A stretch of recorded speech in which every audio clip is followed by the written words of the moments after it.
Nord, les bénéficiaires du RSA perdront 80% de leur allocation mensuelle en cas de faute. Les bénéficiaires nordistes du RSA verront le montant de leur allocation réduit de 50 à 80% dès la première sanction pour avoir manqué un rendez-vous France Travail. Au département du Nord, on appelle ça pudiquement la remobilisation.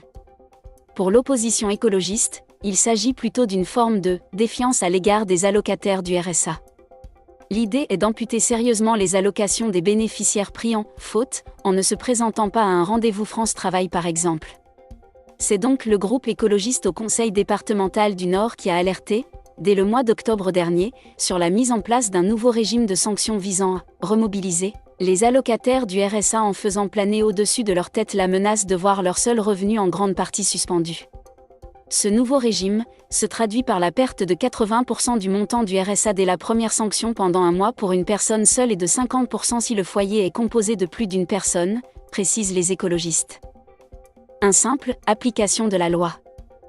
En gros, de telles sanctions s'appliquent désormais aux allocataires qui ne se présentent pas à une convocation, même si c'est la première fois.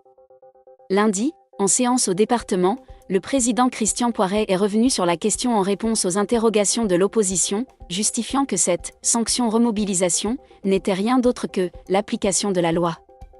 Et quand les écologistes dénoncent une défiance à l'égard des allocataires, le département affirme que les sommes retenues au titre de la sanction sont remboursées si le bénéficiaire se remobilise ou s'il peut justifier son absence. Il faut dire que pour le département, l'enjeu du RSA est de taille avec près de 90 000 allocataires pour un budget annuel de 620 millions d'euros.